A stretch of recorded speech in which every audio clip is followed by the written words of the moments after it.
Today on Reese Dixon, it's time to start this year's new Christmas tree, and we're going to start with a Pom Pom Garland.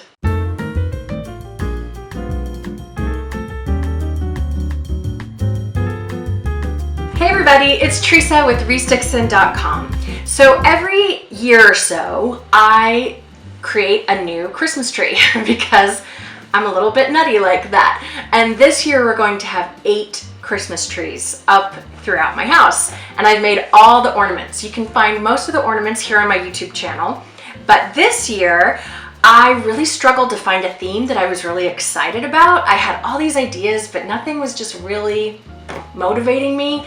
So I went onto Pinterest and I just started researching everything that I liked and kind of used that to coalesce a whole theme that I was going to work with. So this year's themed tree is a vintage 60s Christmas tree. So if you think 60s, you might think like peace signs and psychedelic. No. That's not the direction we're going. We are going a little closer to Mad Men, a little closer to vintage traditional, something that, you know, your grandparents had in their house. So we're gonna start with this Pom Pom Garland, because if you've watched my video on how to decorate a tree, you know you always start with the garland. So this one is a little bit of a hassle because it keeps trying to tangle up. But if you've ever done a popcorn garland, then you can do this. It's the same basic principle. I would recommend that you learn from you can just count on me to go too big. Every time. You can just set your watch by me going too big. So this is a lot because, as you can probably see as I'm messing with it, it loves to twist on itself and get tangled up into a great big mess. So if you keep your garlands like arm's width, and maybe just about there is a really good width, because it's big enough to go around the widest point of the tree.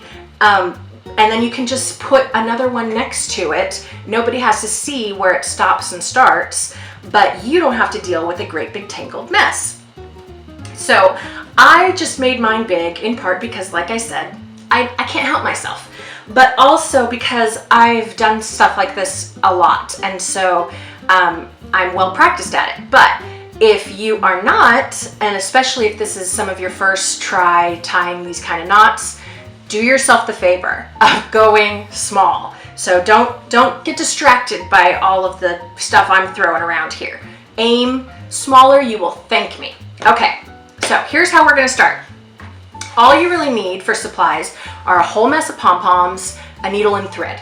The thread you use is important because you need something that's thin enough to allow you to thread it on a needle, but thick enough so that when you tie a couple knots in it, the knot will be big enough to hold the pom-pom in place. So you really want something that's like a yarn, or like this crewel embroidery thread. You can find this in the aisle, in the embroidery aisle, and they look like big hanks of rope that typically are on display close to the embroidery thread, but this is much thicker and a lot stronger. You really want something that can hold up to the branches if it does get tangled.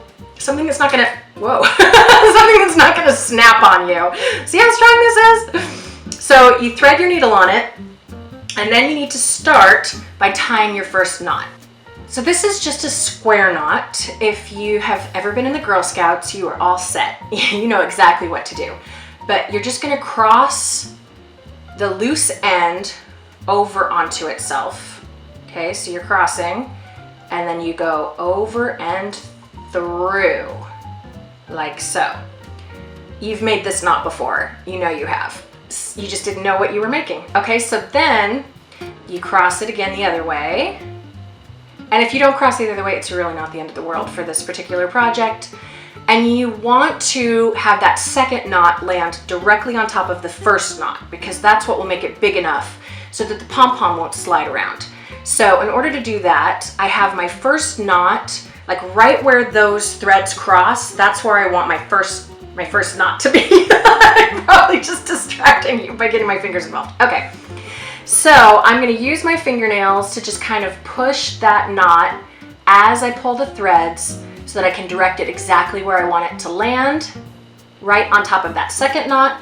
And now that's big enough to hold that pom-pom in place. So then you take your needle and you thread it through your pom-pom. Now, if you squish the pom-pom, you can feel a little bit of a firm center. That's where you want to aim for, because if you just go through the fluff, then the needle will pop right out. So you want that firm center so that will hold the thread in place. And then you just thread it on your thread. I already added a whole mess to this, and I've been hard at work. You can see with that first knot you tied, you just bring this pom-pom all the way to the end and it rests on that knot.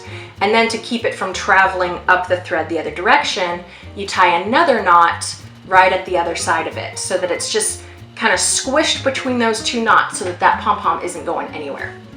So then you just do that over and over and over and over again. Now, the first few knots you tie are pretty easy because you've just got the short end of the thread. But once you're like this, it's a lot to keep track of. So let me show you my secret.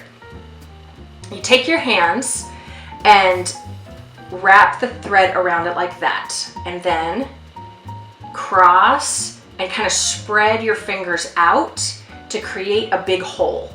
And then you'll pull all of your pom-poms through